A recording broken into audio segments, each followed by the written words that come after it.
Greetings, ChillsVille. We bring you today a very, very special ChillsVille edition of an interview with a friend of mine, personal friend of mine. His name is Jan Rivera, friend of mine from Puerto Rico. Hey, how you doing, everybody? There he is. There he is. Thank, thank you for having me. I really appreciate being here, Well, especially with you, man. it's a pleasure having you here, man. So let me give ChillsVillians here a little bit of a background. So Jan and I met in college. I was Hmm. in my freshman year of college. I didn't know anything about classical guitar or all those fun things we know now.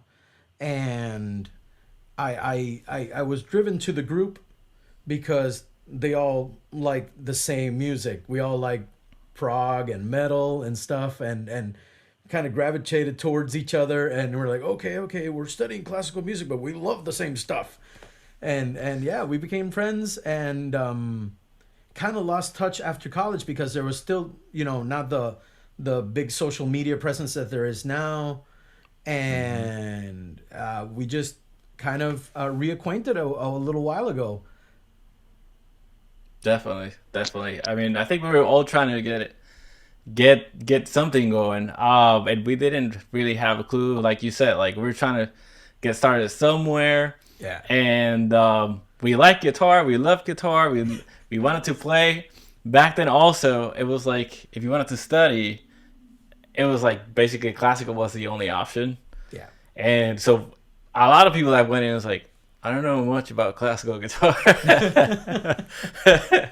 But I mean, but I'll do whatever. It's like, do I get to play guitar? Yeah, let's go, let's go. Yeah, I mean, I had no idea what I was getting into either. I mean, I thought that I was gonna study how to be in a band and make it big and whatnot. They don't tell you that you don't go to when you study classical music that you don't actually study music business. You're gonna study theory and you're gonna hunker Yeah. down and spend countless nights just looking at paper and you're like, oh, okay. But I also had no idea what you could do with a classical guitar, so I learned a lot. I mean, it's all pretty cool when you look at it now. It's like, yeah, it was awesome. It definitely sticks with you. I mean, I think that a lot to this day, a lot of that music is with me, and I use a lot of it in my current music. So, like, especially, um, I think that when we had to do like choir. Yeah. You remember that for Yeah. like 2 years straight. But the harmonies of that kind of took, and I started using it in my arrangements in the background. Um, Using your right hand to play when you do hybrid picking. Hey, you're gonna use that. It really comes in Yeah. handy, and Oh yeah. yeah, and playing those like there's kind of like a link between like chord melody when you want to do like chord stuff Yeah. and some of the stuff that we used to do in classical school. There's no doubt about that. Yeah. Yeah, it's definitely something that complements the style of music that we all know and love, like fusion, prog, and metal. Because I mean, in the end, we just want to make art, make music, and put a little bit of ourselves in it, right? It's all about that. Yeah, I mean, and honestly, it's all about that. Where it comes from, it's kind of secondary. And that, I mean, you hit such a great point there. Um, I don't. I have things from that come from Prague. I have things that come from fusion. I have things that come from classical. I have things that come from bossa. I have things that come from jazz. I've had things that come from like rock and metal because I enjoyed all of it, and I kind of took like all the bits and pieces that I liked and started kind of like putting that together and to try and make something out of it because that's what kind of spoke to me. And yeah, definitely. At the end of yeah, the day, it's about making your art with it. yeah. No, and guys, today we're gonna talk about a couple of things. I mean, we're talking to Jan as an artist. but we're also going to talk to him about as a composer. We're going to talk to him as a student, as a teacher, because he has this incredible album coming out, which we're going to talk about in a little bit. But he's also an author, and all this happened after we both graduated from classical music. He went to MI in California and studied over there, and I actually have your book right here. This is Oh, incredible. So the advanced rhythmic concepts for guitar, guys. If you are a student of guitar or just a student of music and you're interested in just polyrhythms, polymeters, and stuff like that, this is an incredible resource. This is amazing. I took a look at it and I was like, I need serious time with this. I mean, as you can't just glance over it and like, oh, let's just try this for a while. No, no, this is something to study and really get into. So I highly recommend it right now. This is awesome. This is awesome. Thank you for this, thanks, man. This Ed. is incredible. Oh, thank you, thank you. Um, yeah, go ahead. Sorry. No, no, no. You go ahead. With just like you said, like if it all happened right after leaving college, I decided I was kind of like almost finishing my. I actually started a master's there in classical, and I think I had like a test left, but I remember playing. We were playing this long piece. It was like a half an hour long, and I mean there was all these pages, and you had to like shift while Yeah. there was no. There weren't any iPads or anything. It was all paper, so you had to like shift your seat and start moving. I remember everybody used to tape them together. Yeah, yeah. Hey, still do. And I remember finishing that and just saying, like, I want to do my thing, and I want to follow something different. And that's when I went over to MI. It I think that's kind of like the spot where it all started. And studying over there, I started to get really into rhythms and things like that. But there really wasn't a book for guitar. And I go to this teacher of mine and say like his name is Alex Machacek's his last name. He's like played with like Planet X and Terry Bozzio and Virgil Donati, these guys. Doing like legendary stuff, yeah. Yeah, and UKZ. But I remember going to the lesson and I go, I want to learn about rhythm. I want to learn about polyrhythms, this and the other thing. But there's no real books for guitars. Like, and he was like, so why don't you make it? Why don't you make it then? In my head, you're like, yeah, sure, great, man. Oh, easy. Oh, great idea. But after the shock pass, I went, oh, you know what? Let me try and get started with this. I think that if I kind of take it seriously, sit down and start to figure things out, something can come out of it. And I think it was like 6 years later the book came out. That's incredible, man. That's incredible. For the lack of material and the thirst for knowledge, you created knowledge for everybody else. That's incredible, man. I mean, that's when you get to that point when you're creating knowledge in your field and sharing, insight into how you see music, and this is music theory. This is advanced music theory, and it's incredible. I have no other word for it, but amazing and incredible. It's awesome. Oh, thanks, man. It was pretty nuts. I remember just going on the discount bin sites where you can get like secondhand books for $3 and whatever, and just ordering everything I could on rhythm. And I had like this stack of books and just reading all that, going all the way to like like the early 1900s and stuff like that. It was nuts, but I'm happy with it. Yeah, Definitely man. happy with it. Yeah, no, and it's a whole new avenue to pursue in the journey of guitar players. It's amazing. So, man, it doesn't matter if it took you 6 or 10 years. It's a book with your name on it, and there's real knowledge for other guitar players to study in here. This is how you leave your legacy in the world. I appreciate that. And you're, at the time, it was, just someone that's interested in a topic, and, to a point you were kind of like answering questions for yourself. There are and answers there now, where you couldn't find them. You provided the answers. That's awesome. That's incredible. Thanks, man. Appreciate that. Tell me about, working with music after school in California, because I know you stayed there all this time, right? Yeah, I've been in California for about, oh my god, yeah, all since graduating. Wow. I leave MI. You're going on to the world, and before, it was like 3 days or like a day after graduating, they start holding down auditions.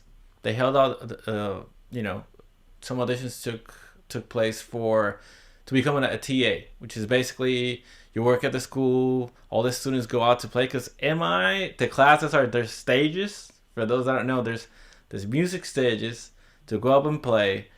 And so if you're a TA, you're basically in the rhythm section of the band, and everybody comes in, and you could do, like, this week it could be for singers, next week it could be for people that are making arrangements, the week after that it could be for like fusion ensemble or rock or metal or whatever it might be.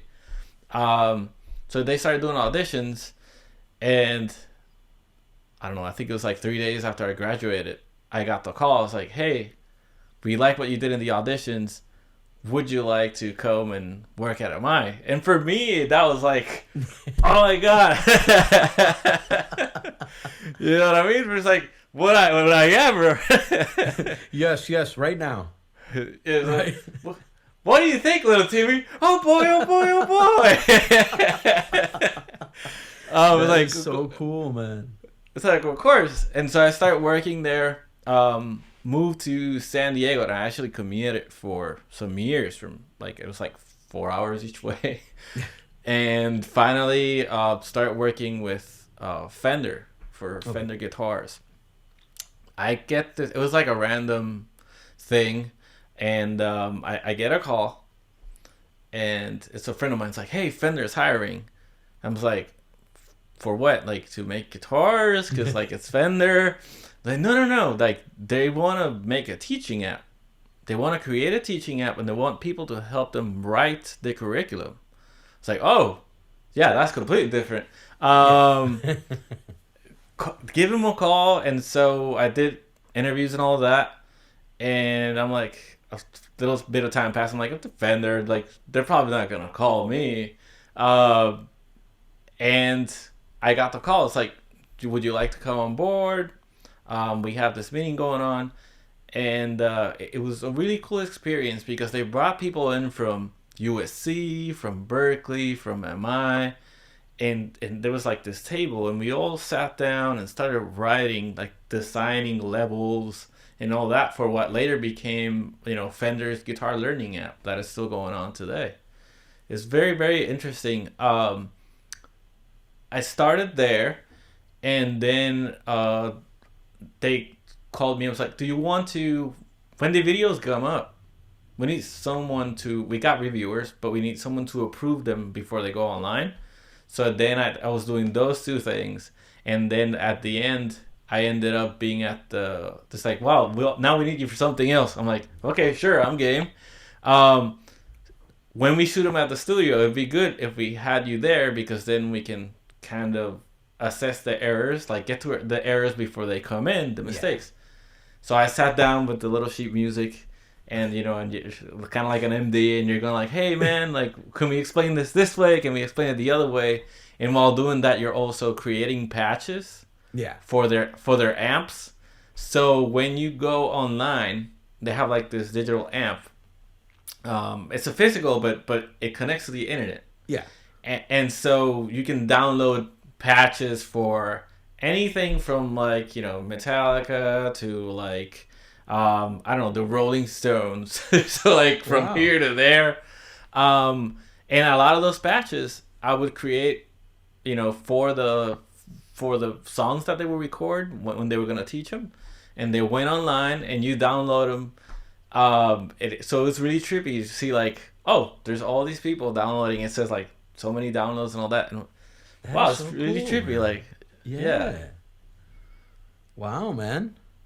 That is so cool. So, are you still working with them right now? Oh yeah, definitely. I'm still kind of like approving, giving the last, the last approval before they go up online. That is so cool. That's The awesome. I blessing. mean, it's you're a monitor of some sort. And it's like, okay, before this goes out, it has to be, it has to be accurate. So Yeah, yeah. that is They so get they set their own guidelines and then you approve and they go up. that is so awesome, man. That is so cool. Okay, so I'm guessing that this is where you started, your networking and meeting all these artists that we're gonna talk about in a little bit for your record. So I met artists, but surprisingly, none of the artists on the album came from there. Well, I guess that not many of them are Fender artists, right? Yeah, yeah. I did meet some really cool artists, really really cool people, and bassists and guitar players. But yeah, the musicians for the album, it was more like I really wanted to work with some of them.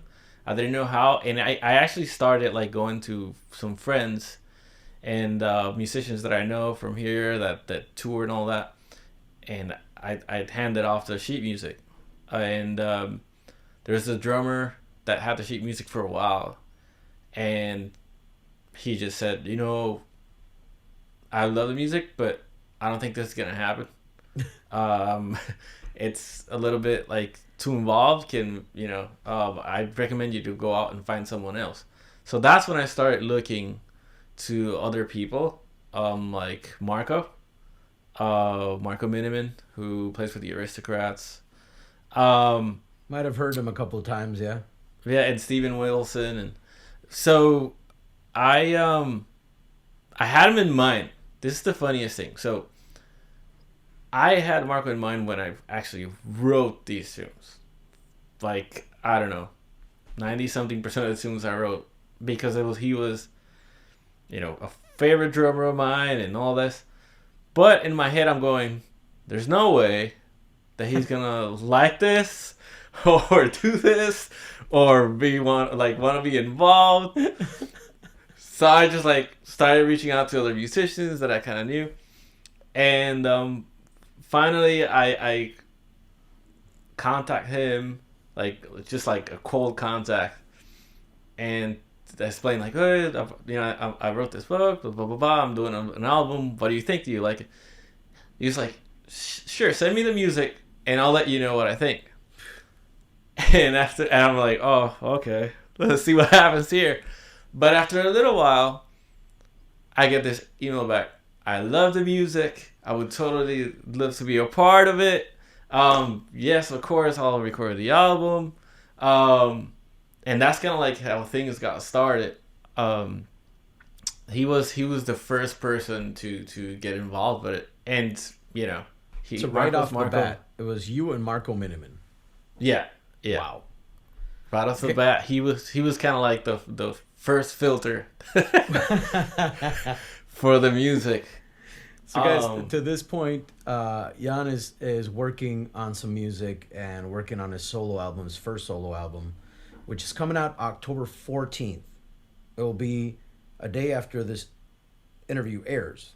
So you can get the digital copy on Bandcamp or a physical copy through janrivera.com. I will put it in the description for you. And the album is called Existential Paranoia. And we'll let Jan explain what the album is about and what the songs are about. But I have some of the artwork here and some things that Jan sent me, and I'm going to show you in a little bit. Well, let me show you now. Let me just show you the mug right now. Check this out. It's a little bit. Let me bring down a little bit. There we go. That's a lot better. Check this out, guys. That is amazing. I've had it right here since it arrived. So, yeah. So, what Jan is telling us about Marco Miniman was the beginning to Existential Paranoia, and we'll let him tell us the rest of the story. Sorry for interrupting you. I just want to. Oh no! Everybody no, to be on the same page. We're done with college and between work and all this stuff. This is what happened. So, tell us about what happened after Marco. Well, after you started with Marco. So yeah, I start with Marco, and then something else happened that if I didn't expect him to work with me, what came next I completely didn't expect. I would send Marco the tracks, and he would record and come back. And I tell you, man, it's like he had rent in my brain. It's like he was paying. Like he was paying for an apartment in there. He had a townhouse. He had the penthouse. He had it all, because stylistically, it's he knew where it was at.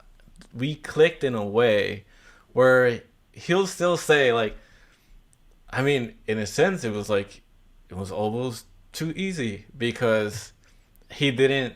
Kind of like because I didn't complain about like his choices, but it was just so on point. I just couldn't believe it the way that we clicked. And oh man, I think most of the album, it was like probably first, second takes or something like that. Wow, man. Because I would write him like a complete rhythmic lead sheet with like this is how it goes. But he was so on it. He was so it's incredible. Like and we have some common like influences and things of that nature, and I think that's probably obviously plays a part. But I totally did not expect that. And so we're with Marco, and I said, okay, bass players, and I have heard of this. I mean, fantastic bass player. Her name is Mohini Day. Oh yeah. If you don't know who she is, you need to. Yeah. Oh yeah. You just need to find. She's played with Vi, with Guthrie. Guthrie did an India tour. She was there. She's played with Steve Vai. She played with so many people. I know she's done projects with like Quincy Jones and like so. It's like from here to there again. And I would start to see her when I was started listening to her playing. I'm like, this is the person. Like this person. There's two bass players that really her and Jimmy Johnson. Yeah. And the material that I was writing at the time was like, this is the person. This is the person that needs to be a part of it. And so because of the pandemic, she comes to LA after like all the after we were like I don't know 2 years in or something like that, or half or whatever. And she tells me, okay, I'm coming to LA. We should get together. Let's see what's going on. Come to find out, we were basically neighbors. She was like living like a couple blocks from here. No. And we meet. It was her and her husband Mark Harsich, who's also on the album doing saxes. The saxophone, yeah. Yeah, for that last tune. And we clicked. It's like I said we say like my wife and I we say like she's family. It's just it's crazy. Nicest people ever. And musically, everything she brought in, it was punched. It was bringing at just adding to the music as a whole. oh, it felt like, like a glove. It was incredible. So yeah, that's kind of like how that part started. And now I'm like, okay, I need who's gonna play keys, right? And I know I had communication with Jordan Rudess from Dream Theater. Yeah. He did a couple of tunes. He's one of the keyboard players. There's 3 in the album. Um, and we FaceTime, and he goes, I'm leaving the house. I think I was gonna throw the trash out or something was gonna happen, and I get this FaceTime, and when I look at it, it says like Jordan Rudess, which for us, for us, where like, we saw like Van Halen came to Puerto Rico once. It was like completely full. Dream Theater came completely full, sold out all the time because these people never ever came. It's like once you went there, you had to wait, I don't know, 20 years, whatever to it get is, another to see concert. him again. Yeah. And so like I get this like random FaceTime, and I open it up. I was like, oh my god! And he was like, oh, how are you doing? I was wondering, can we talk about the album? And he was like, I've listened to some of your music, and I really enjoy it. Yes. And it was nuts. It was totally nuts because, first of all, I had not sent him the music yet. And the music is unreleased. See, I've been listening to your music secondhand. Yeah, and I like it. It's like I listened to like a track or 2 tracks. I don't know what it was, and it was like they weren't finished. It was like, but I'm like, I really enjoyed it. And I wasn't sure if we can talk about it. And we sat down, and I had been at the time he was doing some videos where he was just in a car in the passenger seat. And I remember he was doing like this rhythm stuff and counting and clapping it out and having fun with like odd meters and whatever. And I'm like, that started to get the gears turning, And I'm like, because when he plays piano, like both, just piano, like clean, it's amazing. When he turns the distortion on, it's like there's this distorted guitar player. It's just, he's amazing. We all know how great Jordan is. Jordan is like 6 universes in one head. It's just crazy. Yeah. And when I see that, I'm like, there's these things, and I started listening to his solo material. I'm like, oh, look at all this. There's some similarities here. Definitely, this fits, because for me, picking players, it's all about how well do they fit the song. Yeah. That's all that matters. Like, how well do they fit the song, and what angle are they coming from? So we have this, like, we have the rhythm thing in common. We like kind of like a weird instrumentation, and he likes that a lot. And he threw it all over the title track, Existential Paranoia. Yeah. And his his expression when he plays his lines, his phrasing, it's kind of like right in with what I have visualized for stuff. So it all just glued together. It came all together really, really nicely. I want you to think about that for a second, man. What you're telling me is that the music that you're writing fits Marco Miniman, Daybase, and Jordan Rudess. That speaks volumes of you as a musician, man.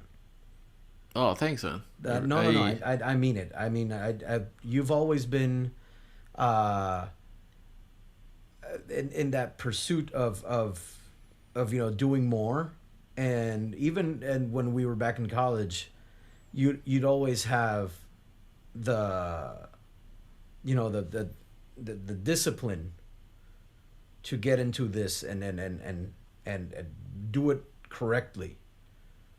Have you put yourself in that mindset and you did it, man? I appreciate that. It's it's kind of a little bit breathtaking when you say it that way. I think that I don't tend to think about things in that from that angle.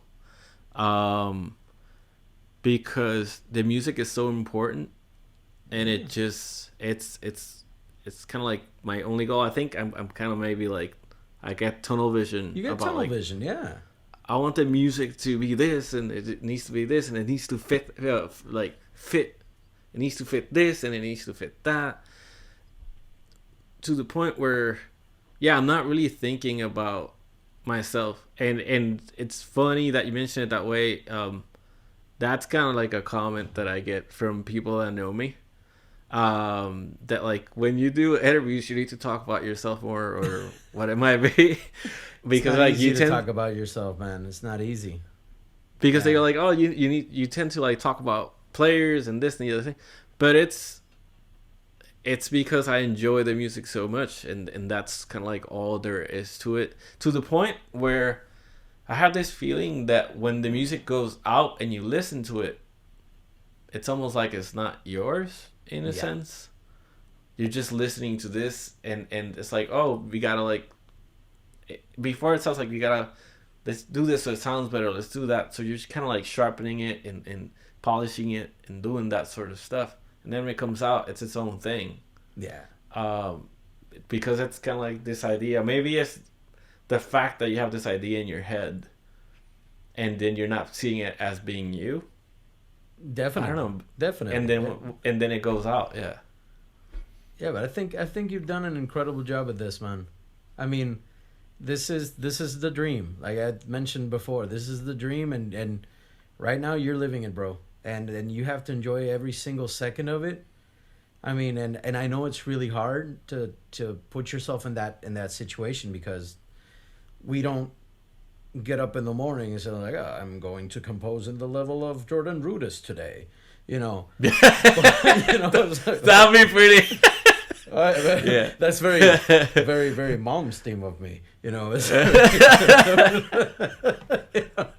But Hey, no you know, comment. it's amazing that you have this view in your head of your music and how everything has to serve the music, but at the same time, you know, we who know you and hear you with your thing now, you know, this whole incredible thing you've created, dude. We this is this for a lack of a better word, incredible.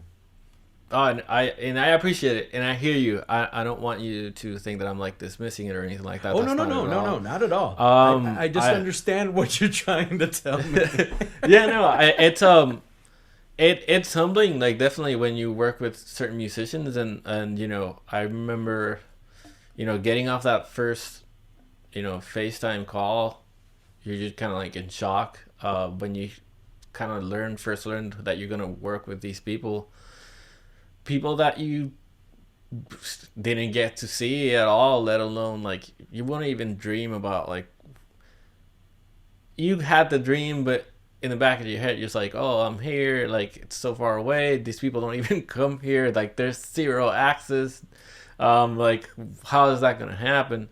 um so you know, it's not something that you kind of you just plan for making better music. I think you just keep planning for making better music, and when you go to school, it's about making better music, and I think these things happen as a result of that, obviously. And I also think that if you think about yourself when you're writing, I don't know if this is kind of like coming from the teacher side of me, but if you're kind of thinking about yourself like showing off or whatever it is, or the music doesn't come out the same way. For me, it's like the tunes that I have, like I'll be washing dishes in the house, or I'll be making coffee, like whatever it is, and I'll be singing them. Yeah. So this is stuff that I'm singing throughout the day, uh, or the ideas come from there. Or I sit down with a guitar, and some stuff comes out like some chords or maybe some rhythms or whatever it might be. But you're not really, you're not really thinking about like, oh, I'm gonna do this now. I'm gonna do the other thing. Like it's not like I'm gonna put this. It's not like a for show type thing. I think that kind of hurts a lot the music a lot more than it could ever help it. I don't know, and Yeah. that's just kind of like my personal music philosophy. That's kind of like how I think about my personal music. Everybody's different, and whatever it might be, but No, but just how I it feel about it. definitely shows in the music that you completely, serve the music. It does. I mean, I think so. everything complements each other, and so far everything I've heard is just, it incites curiosity, because I think so. that's I mean, that's the thing, right? You want to pique curiosity, and find out where it came from. Mm. Kind of dissect and see what's going on here and what's going on over here. This harmony works so well. All these rhythms coming together. It's a pretty cool thing. I think so. Yeah, it's your voice really. It's all about what you hear. It's Yeah. what you hear and getting what you hear out. That's the main goal. That really is the main goal. So uh, I wanted to ask you, because I don't think we've ever talked about this. I mean, Sure. I've seen you play your guitars, and I've seen some of the stuff you use, but do you want to talk a little bit about the gear that you use personally for recording? Oh, sure, definitely. I am so my what's my main guitar now? It's it's not really any guitar because I I so I bought this neck out of from eBay. Okay. It's like a Steinberger neck. They used to make like all graphite. It's complete graphite, the neck, solid graphite. And I got the whammy bar that I really like from them. It's called a Transtrim. But then when I bought the neck, the person I bought it from said like, "Hey, I've got this cheap copy body. I got it there. It's in the corner somewhere. I don't even know where I got it. It's like a, do you want it?" And I'm like, "Sure," because I like to assemble guitars and mod them myself. Yeah, send it over. I mean, it couldn't help. And I was thinking, what's the worst that can happen? I try it. I don't like it. Yeah. And it ended up being like my main guitar now. And I've got like other ones that I use for that's my main one. It's like a sunburst looking one. I've got for recording. I use an actual Steinberger green guitar that I got off of a teacher of mine. Um, and it was more of I wanted that guitar since I was like in I don't know seventh, eighth grade. The color and everything, I saw it somewhere, and I couldn't afford it. And then I walked into my lesson for the first time ever, and my teacher had the guitar that I always wanted. And I'm like, oh wow.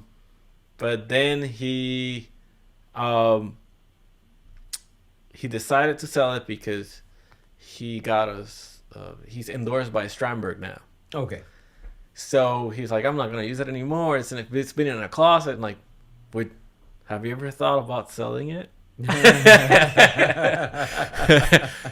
And it's like, oh sure, and I start using that one. I'll use that for some stuff. And for the album, I have three baritone guitars that I use. One Okay. is an Ibanez that I put some Lundgren pickups on for all the heavy stuff. Yeah. Uh, the Meshuggah pickups, Yeah. humbuckers, and then I got another uh, Steinberger baritone. These Yeah. are like 28-inch, 28 point Yeah. something inch like monsters that I put like juggernaut humbuckers on, just like for the heavy stuff. Yeah. Big guitars for a big sound. And I've got this one that people say looks um, like a ray. It's a black. also 28 something inch that I use for cleans. Other than that, there's one guitar by a builder that wasn't mine. I had on a loan. Mm. This builder named Bill DeLapp, who made this 32-inch baritone monster. Mm. It's like seven, so it's 7.5 inches uh, longer or something like that than a Strat. It's like this monster that I can't even fit it on frame. You can't fit it on the video because it goes like out of frame. For like, and I like that for clean sounds. And so that one, that builder he's the guy that made like guitars for Holdsworth for the longest time. The ones that people know, recognize the most, like the Yoshi's concerts and stuff like that. So those are the guitars that I've been that I use on the record. Definitely. Awesome. Pedal. Back in the day, playing in a band, I was playing with Kama Project, which is a cover band with some of the members from Niño Planeta. Oh yeah, definitely. Yeah, I remember And that. I remember Junior wanted he had a couple of gigs he didn't want to do every week because he wanted to stay home with the family, and I'm like, I'll do them after my regular gigs because they were after hour gigs. And he's like, yeah, some of them are bass gigs and some of them are guitar gigs. I'll just give you the gear that I'm using, and you can just, use it for those gigs. And it was a Steinberger Spirit. Oh yeah, Bass my brother has and one of those. guitar, man. Both of them were Steinberger Spirits. Yeah, That's my only experience with headless guitars and compact guitars like that. And they were I remember so those. comfortable, man. Yeah, they came out late. That's when they started making them out of wood. Like they were all wood.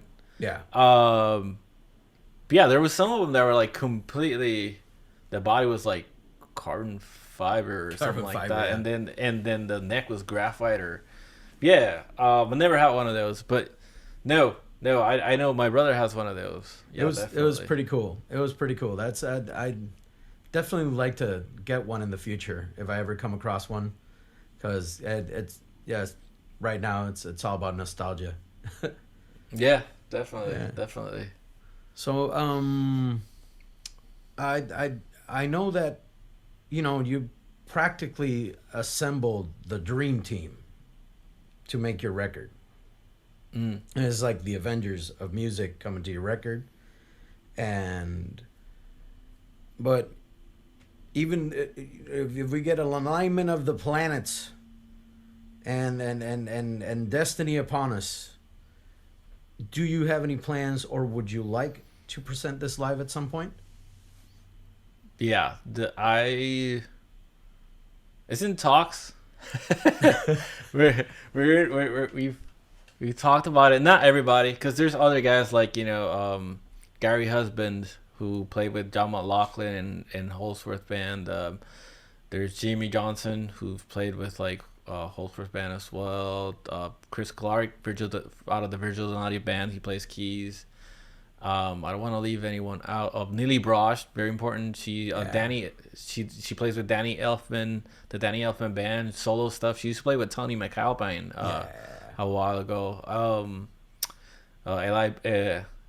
Ellie Marcus, who's from the Brosh Band as well.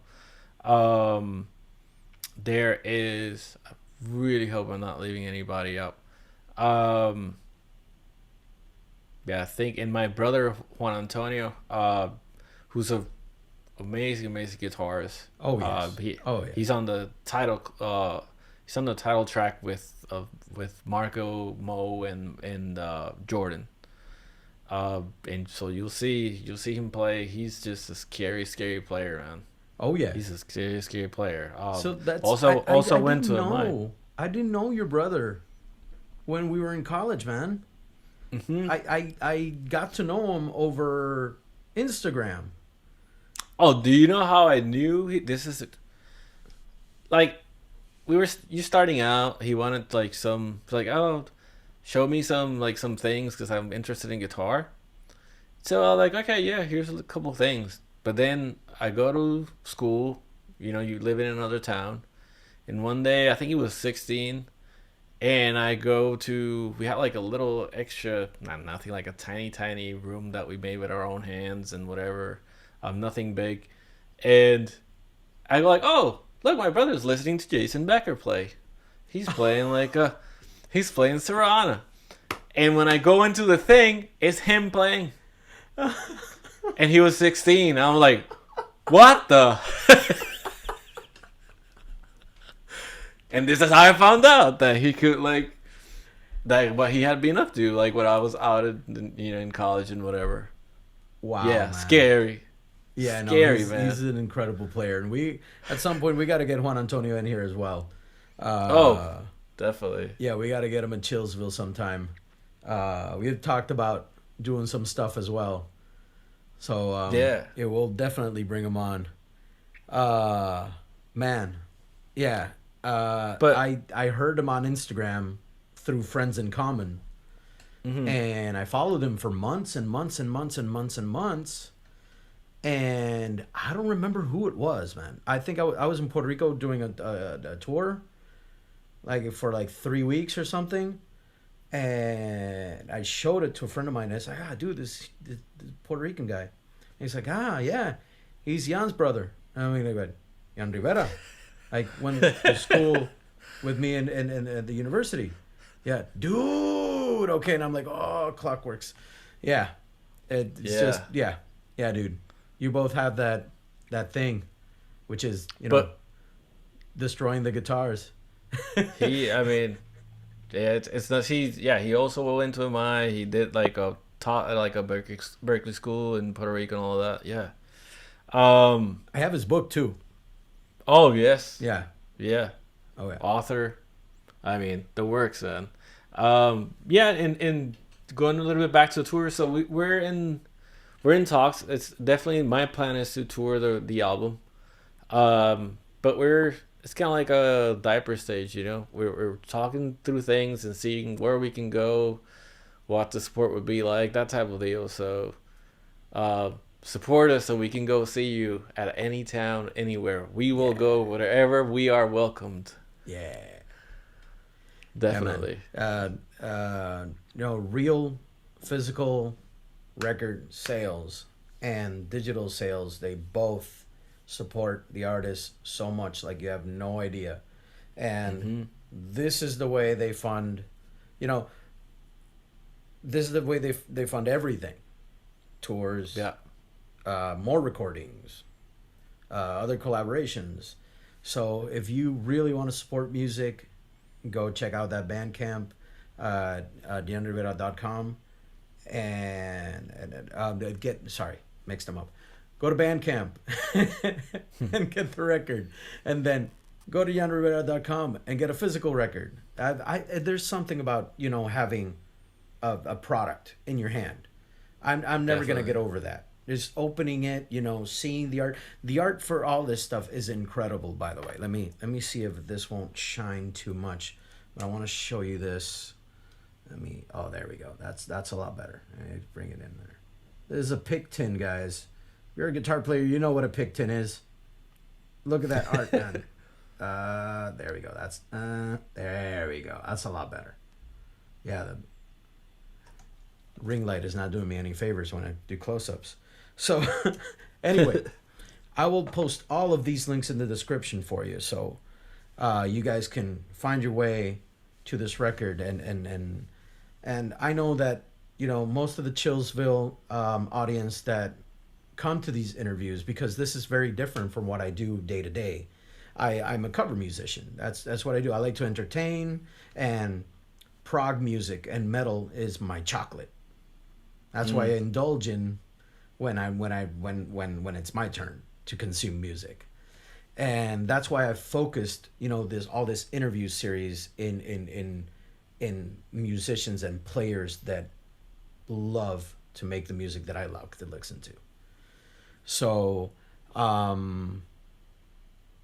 what are the next steps right now? The album tomorrow, and then if you can manage it, a tour, and that's I'd say that's that's definitely the closest goal that we have on site. Awesome. Is a tour.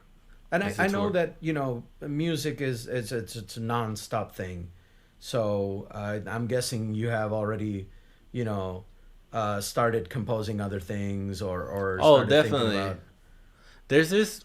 We got like an ongoing uh, little project too.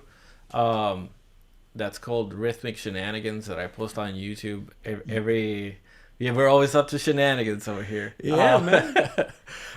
That I have, and it's basically I'll write some pieces that have that are kind of like rhythmically dense, and I play them and record them with Marco. We already have like four of them That is so cool. online, That's but so cool. I like to make like I don't know 10, 15. Let's see how long how much it goes. So that would be whenever I get the chance that I'm not like pushing this or pushing the other thing or working on the album stuff or the release or you know uh, that's another thing that it's basically touring and being able to keep throwing those little pieces. It's so satisfying to be able to do something that doesn't take that much time because they're like maybe a minute each. I mean, they're we have to practice him. So I gotta practice. It's not really a minute. It's not really a minute. It's not really a minute. No. But it's not an album either. So To be fair, it's a little bit more than a minute. just a little bit more than a minute, just to get it done. Just a little bit, man. Man, that is so cool. Yeah, yeah. I mean, you've been the last couple of months, feeding us teasers, getting some insight from the players, and photo shoots, video shoots, everything. It's like the first time we talked, told you, man, this is not, that doesn't look like a beginning. This looks entirely legit. So everything you have done until now is nothing less of professional, because that's who you are, man. And it reflects in the art, it reflects in the music, it reflects with the relationship that you have with these musicians. It's I think this is a start to an incredible thing that we are not even able to imagine yet what's going to happen in the next couple of years. I'm really excited for you to not only get your album out, but let the community of musicians that we admired know that you are doing this, and to have them listen to your music and get their perspective on your art, because I'm pretty sure that once this comes out, plenty of the musicians that we know are behind all the musicians you play with have already listened to most of this stuff. And it's I don't know, it's different when somebody like Jordan Rudess or somebody like Marco, and in their circles of musicians, when they talk about music, it's not like when okay sorry, I completely lost the train of thought, but okay, this is what I want to say. People talk about music, and then musicians talk about music. The musicians talk about music differently than people talk about music. And musicians that make the type of music that we love never satisfy to just listening to music. They go into it deeply, they analyze it. So I was talking to Charlie Griffiths a while back, and his definition of prog is art music. I mean, we know that all music is a form of art, but this is the type of music that you detach yourself from the financials and the who's going to listen to it and who's not, and you just focus on the music for the sake of the music. Yeah, definitely. I mean, if that doesn't describe what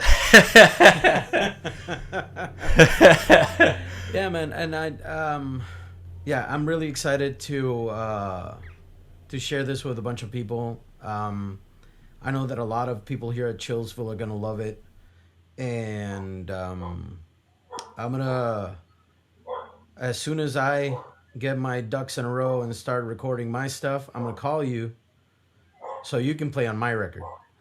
Hey, man, you know how it is. Just give me a call. And All you also, have to. I wanted to ask you, Sure. because I know we haven't, we've never recorded anything together or done anything together until now. Mm-hmm. Around Christmas time, New Year's, I do a collaboration with a couple of friends, and we usually do like a metal version of a Christmas song. So if you'd like to do that with us, that'd be cool too. I'm there. That's it. Yeah. Done. Done. Awesome. Awesome. We'll we'll do some Jingle Prog or something. Yeah. Last year was Prog Lang Syne. Mm. It was Proggy. Like it was like it was a Diet Coke of Prague. But yeah. That's It's the cool. Diet Coke of Prague, not quite Prague enough, you know. It was fun. Man, Oh, definitely. Jan, thank you so much for being here, man. Thank you so much for letting us, into your world and into your music, and telling us, how you got your process on, and how you're doing this, because it's done, bro. It's done. You did it, and we couldn't be happier. This is gonna make a lot of people curious, and nerve wracking for some musicians who are gonna want to play this immediately. So this is gonna be awesome, man. I mean, I appreciate you having me.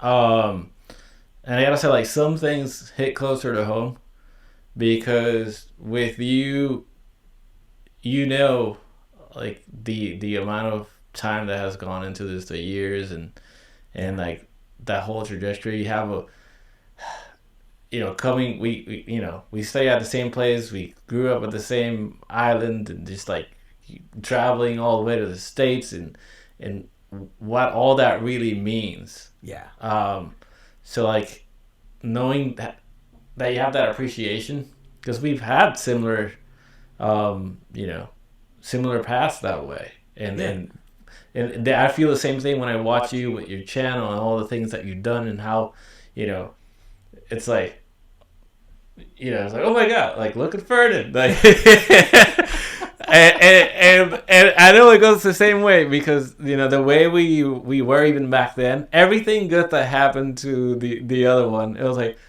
that's my boy, that's my Yeah, yeah, man. boy, I mean, go go go. I remember just we had this place, right? Real quick college story, real story from back in the day. There was this place right in front of the music building. It's called Los Tubos, which is basically the tubes. It's Mm-hmm. basically the railing before a big just drop off in the forest. And we used to stand there between classes and just talk music. And how did your gig go? What did you do last night? Have you practiced 16 hours for your friggin', your jury tomorrow? Are you gonna go first? Because I kind of want to get it out of the way.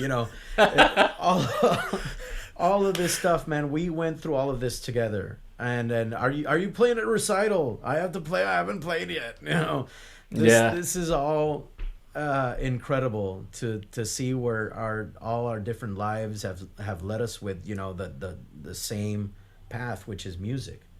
Mm-hmm. We all have different journeys, but the end goal is all the same.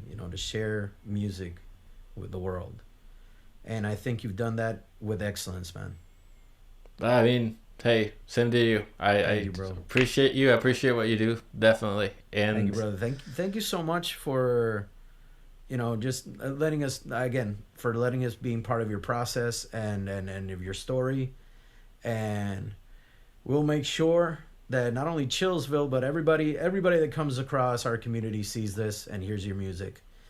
And we will be back. This is not the last time. This is the first time.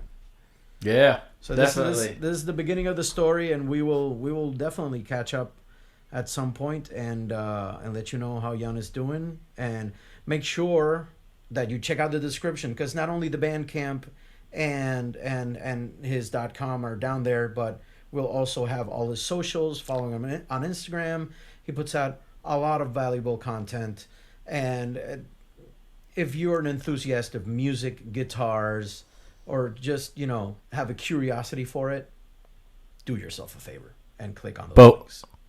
wait, there's more. But We will. We are going. If you check the description, there will be a link to an unreleased video. ooh, This is just ChillsVille exclusive. That's all it is. No one else. ChillsVille. No. Exclusive at ChillsVille. Might No. be evil. Definitely evil. No, nobody else. There will be a link to a video with to a tune with Marco, Jordan, Mohini, and myself. And so click on it will be unlisted. You can't find it. You can't search for it. It's only in ChillsVille. You heard it from the man himself. You'll click on the link and see exclusivity. Thank you, man. Thank you so much. That really means a lot. And that guys, yeah. Click on those links down there. Get yourself sorted out. And tomorrow, October 14th, October 14th, you guys. all over the world, we have existential questions about existential paranoia.